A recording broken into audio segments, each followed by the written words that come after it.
Hey guys, this is me Prerna Singh and welcome to Prerna education. हम पहले lecture में देख चुके थे भारत का संविधान निर्माण।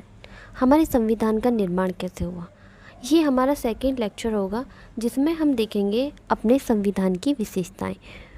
हमारा संविधान विश्व का सबसे लंबा लिखित संविधान है। संविधान को अगर हम देखें तो दो प्रकार के होते हैं, लिखित और अलिखित। लिखित संविधान जो कि विश्व का सबसे पहला लिखित संविधान था, अमेरिका का संविधान।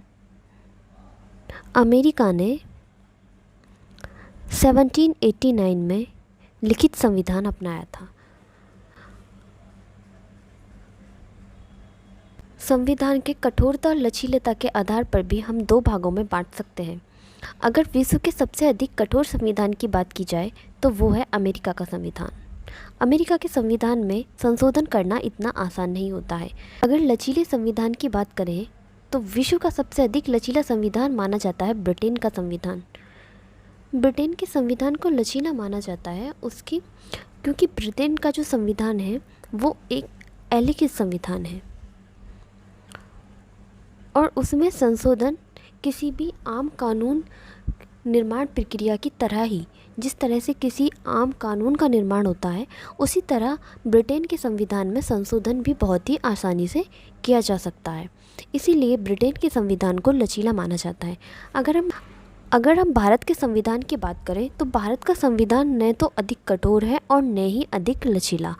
हमारे संविधान में जो संशोधन होता है वो होता है 386 के तहत आर्टिकल संविधान में संशोधन किया जाता है।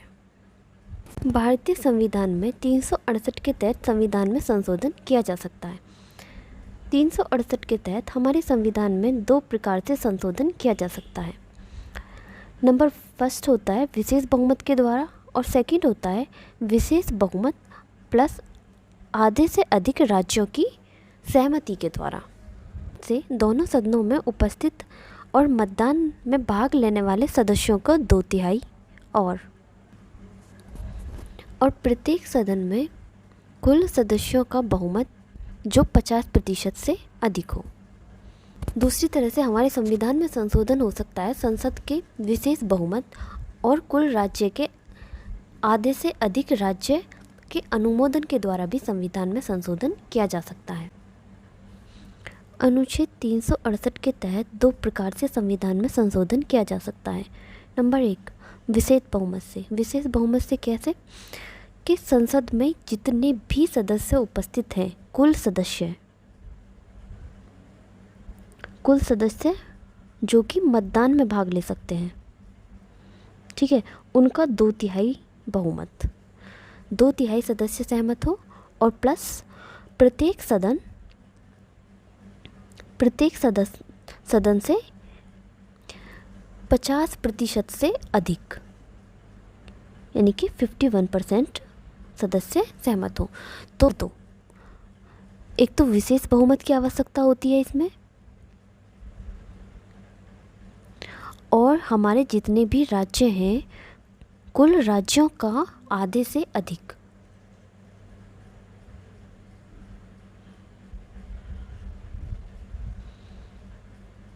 आधे से अधिक राज्य अनुमोदन करें संशोधन के लिए, या फिर आधे से अधिक राज्यों की सहमति हो तो वो संविधान संशोधन लागू हो जाता है।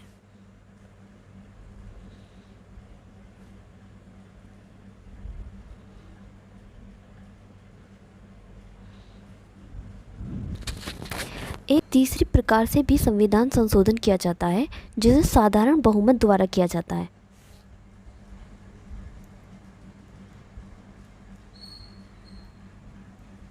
साधारण बहुमत में कुल उपस्थित सदस्यों का 50% से अधिक, यानी कि अगर 51% सदस्य सहमत हैं तो इसे साधारण बहुमत से संशोधन किया जाता है। ये संशोधन जैसे कि राज्यों के नाम में परिवर्तन या फिर राज्यों की सीमा, इन चीज़ों से संबंधित जो संशोधन होता है वो साधारण संशोधन के अंतर्गत आता है और ये हमारे अनुच्छेद 368 के अंतर्गत डिफाइन नहीं है। संविधान में विधि द्वारा स्थापित प्रक्रिया का प्रावधान है, जिसे हमने ब्रिटेन से लिया है।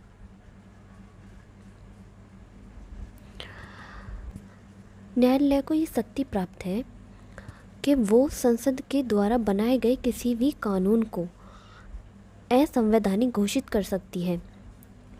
न्यायालय को जो न्यायिक समीक्षा की शक्ति प्रदान की गई है वो की गई है अमेरिका से,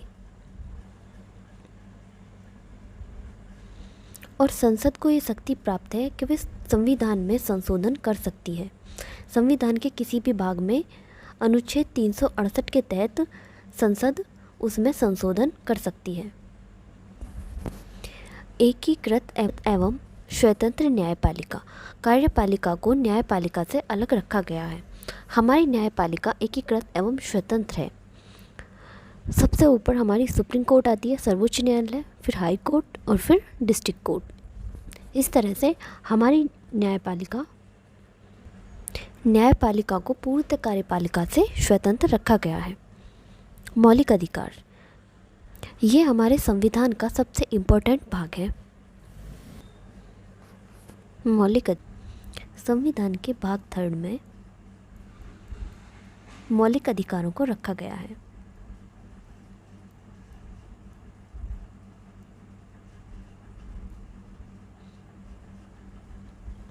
मौलिक अधिकारों का प्रावधान हमने अमेरिका से लिया है। ये नागरिकों के अधिकारों की बात करता है। अनुच्छेद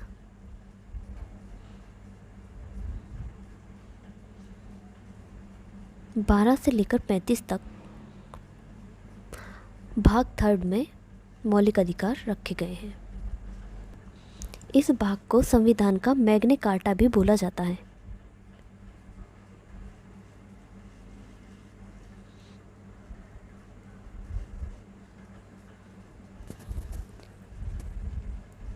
राज्य के नीति निर्देशक तत्व। राज्य के नीति निर्देशक तत्व इन्हें संविधान के भाग 4 में रखा गया है और इन्हें आयरलैंड से लिया है। राज्य के नीति निर्देशक तत्व जो कि हमारे अनुच्छेद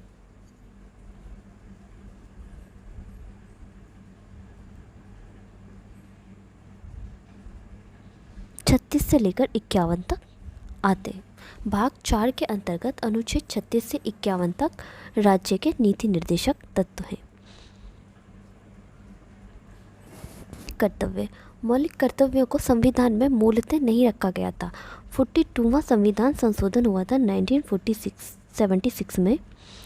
स्वर्ण सिंह समिति की सिफारिश पर मौलिक कर्तव्यों को हमारे संविधान में 1976 में जोड़ा गया।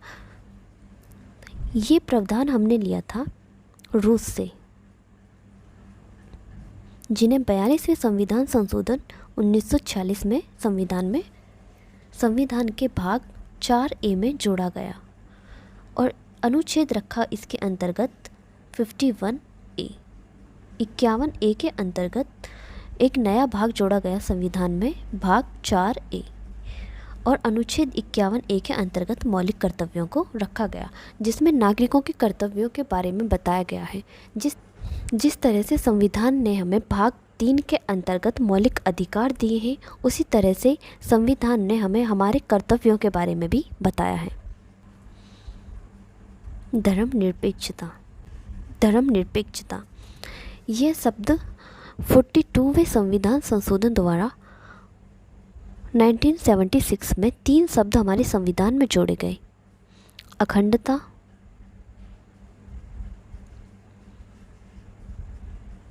धर्मनिरपेक्षता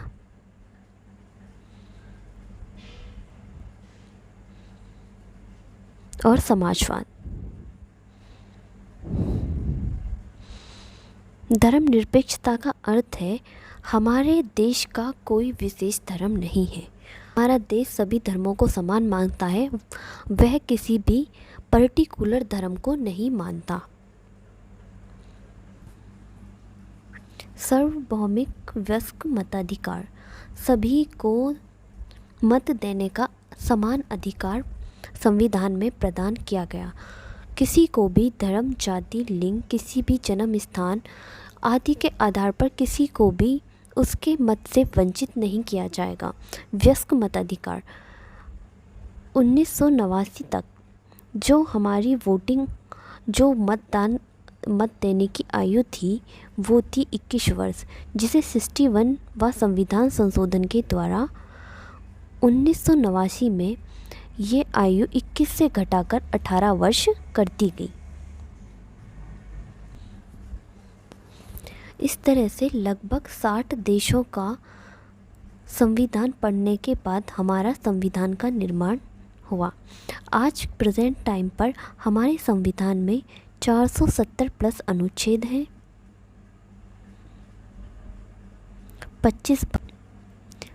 25 भाग हैं और 12 अनुसूचियां हैं, जिनमें समय समय पर संशोधन होता रहा है।